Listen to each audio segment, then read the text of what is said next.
Welcome to Wealthy After 40. Ready to ditch debt, retire sooner, and live life on your own terms? Only 54% of Gen Xers feel prepared for retirement, and 22% believe they will live a comfortable lifestyle.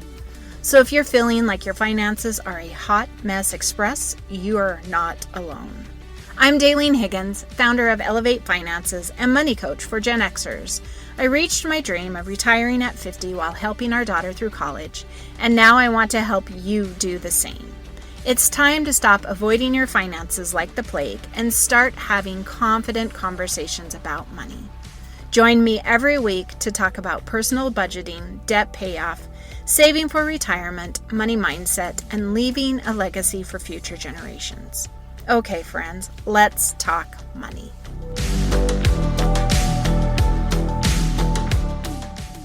Welcome to today's episode about strategies for getting out of debt.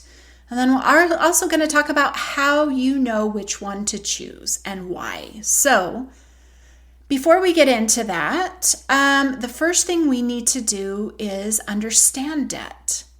And for today's episode, not necessarily just debt in general, but your debt. So the first step to being able to get rid of debt is to stop creating debt.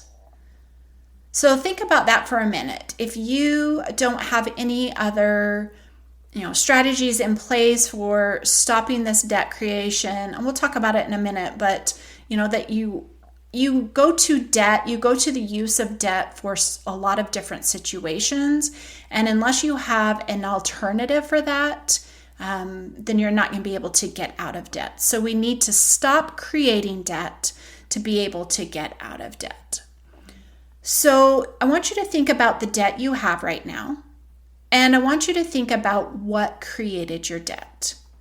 And what I mean by that was what caused you to use that credit card or go get that personal loan or, whatever the item may be. It may even be a car, a HELOC, any of those things. What was the driver of that debt?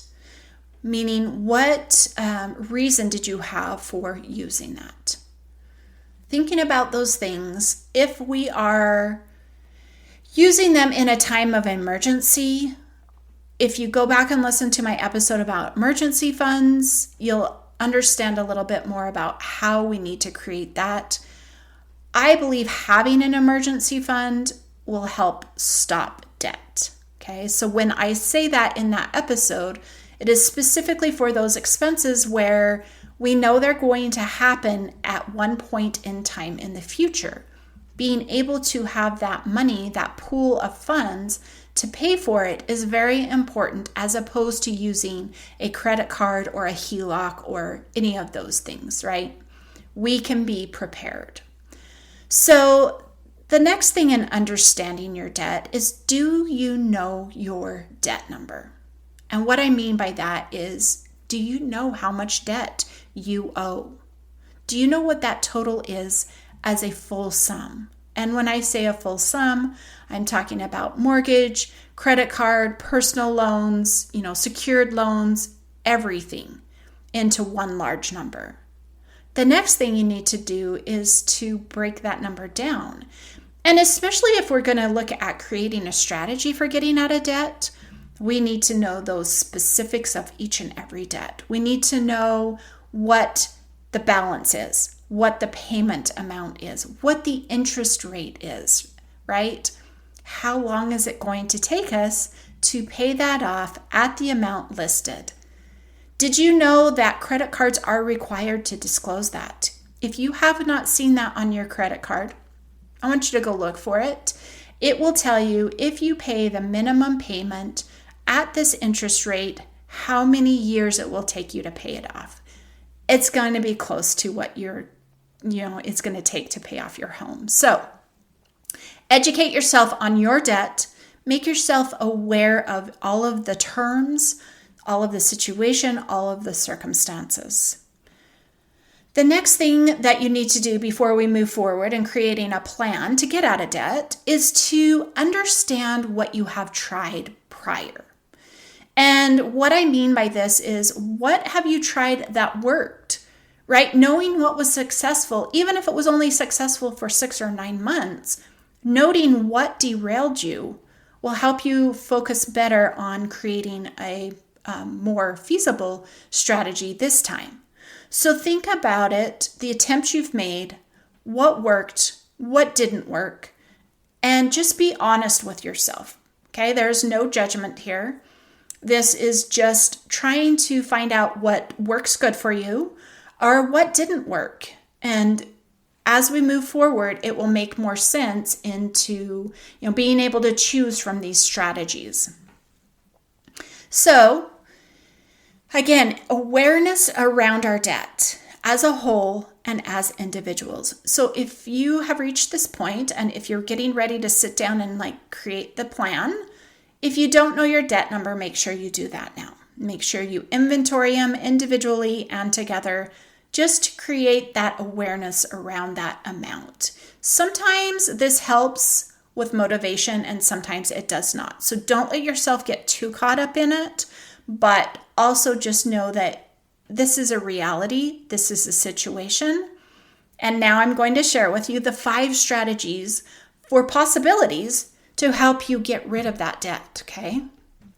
So some of these strategies you may have heard, some of them you may not have, and then we're going to talk about how and why you would choose each one for your situation.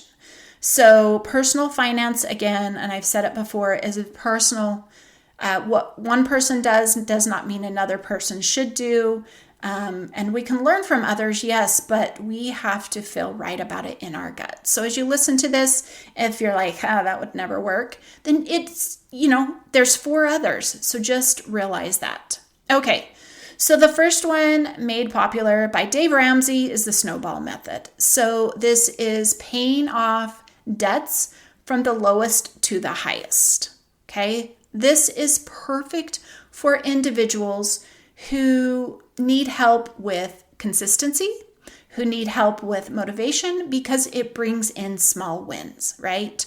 Having that instant gratification or more quickly that gratification will help keep your momentum going. So if you're somebody that is like, I don't know if I can do this, this one is probably best for you, right? If you feel like you have a lot of little debts, you have a couple store cards, you have a couple credit cards, you have a car loan, any of those types of things, and you're like, I just have too many, this would be also another great one for you to choose to help start whittling away. All right, strategy number 2. This is the avalanche method. So this is taking the highest interest rate to the lowest interest rate. So remember up above when I told you to inventory not only the balances, but the interest rates, that this is the reason why. So this one is best for those who are just done with debt or so motivated by an end goal that they just want to get out of it the quickest and, least amount of interest paid. Okay. That is what motivates them. You're not going to see a quick win. You're going to go with the highest interest rate first, so it will take a while, but you're driven by something else than just the paying off of a loan, okay? So, this will save you interest rate costs, but if you're somebody who wants to see a more quick win, then the prior method is best for you. All right, moving on to number 3. This method is called the Robert Kiyosaki method. He made this one more popular, where he takes the highest payment amount to the lowest payment amount minus mortgage. So don't include your mortgage in this one, as he has a lot of theories behind that, and that is a discussion for another day. So you're going to start with your highest payment amount and then throw all extra with that, and continue your way down. This is great for those who feel like they don't have a lot of extra money. So maybe you only have $100 a month, right? This one would be really good for you, and you would start seeing some progress. Number 4, the debt that brings you the most anxiety or makes you angry? Or so basically the debt that has the most negative emotion. So maybe you did a store card and you went crazy that day, and you're like, I just was so stupid. Why did I do that? Then that would be a debt you hate the most. Or if it came with an emotional trauma or a situation where the credit card was the only option to pay to get out of a bad situation. So if you have one of those debts, and maybe you're looking at your debts and you go, I don't feel like that about any of them, then this one's not for you. If you do have any emotions about any of your debts and you relive it every month you pay it, or every time you see it or think about it, then that is one you're going to want to prioritize, right? And the last strategy, again, like I said, if you've listened to my budget methods, this one is a customized. This one means you might go with the lowest balance first, and then you're going to go to the highest payment amount. Or then you feel like, well, now I really hate this one. And you're just kind of, creating your own priority list. So as I say that word priority, that is basically what all of these strategies are doing. They're prioritizing one debt over another, paying it off, and then choosing the next priority debt. So when you made your inventory of debts up above, if you are not liking any of these strategies, I would just think about them individually and as a whole, because sometimes you need to see the whole picture. And I was working with a client. He had 2 credit cards and a vehicle loan. And we had discussed on 2 different occasions about, which one to pay off first. And, he had 2 different ideas at 2 different points because they were about a month apart when we were talking. So sometimes priorities change, and that's okay. But as you're doing this and as you're choosing your priority debt, you need to write down the reason why. Your future self will appreciate and, understand what you were thinking 6, 9, even 12 months ago. Why did I choose this one? And have it written down with your reason why will help you understand and also remember, right? So as you're working to pay this off and motivation starts getting low, you can come back to your reason why. Why did you prioritize? Why was this one you wanted to pay off first? And just helping you stay in tune with when we set to make a plan, or like, okay, I'm going to do this, and this is step 1, and you jump in and you're doing it, and then you're like, why am I doing this? And that remembering and that, keeping that going is very, very important. So why would you prioritize one debt over another? I know we talked about it a little bit as I discussed each of those strategies. But here's a couple other ideas. If you need an instant win, choose the lowest balance, right? The smallest one, throw all your extra money at it, keep the minimums on all of the rest, and you'll pay it off. That momentum, move on to the next one, right? You can do it. You can do it. If you only have $100 to put towards debt, right? You'll want to focus on the highest payment amount. So paying minimums on all the rest, and the highest one gets all extra money thrown at it. Hopefully it's 100, hopefully it's a couple more. Look at your budgets to see how much extra you have. Maybe you're that individual that doesn't know. If you don't know if you have extra money to go towards debt, you're going to want to jump back to my budgeting method episode, create you a budget, understand income versus expenses equals what, and that leftover what is what goes to debt. However, again, I want to emphasize that you need to understand what is creating your debt and stop it, because if we're unable to stop it, we will never be able to get rid of it. I hope these strategies are helpful. Basically, your plan is going to look like whatever you choose, right? Whether it's the lowest balance to the highest balance, and you're going to write it down, or if it's a strategy of your own, 1 through 5. I don't know how many, debts you have, and just write a plan out for each one. And as you pay off the first one, all of that amount and the extra goes to the next one. And then we just keep, so it's definitely a snowball, regardless if you choose the snowball, because everything collectively together goes to the next priority debt. So think about your debt, review your debt, then make a priority. Is it a priority of, I need an instant win, so I'm going to look at the lowest balance? Is it, I want to not pay as much interest as I know this is going to cost me, so I'm going to start with the highest interest? Is it the one that you are like, I just can't believe we did that and racked up that credit card for that, so that's the one, okay? And then write it down. Paying off debt is just like anything else in money, it's going to take time.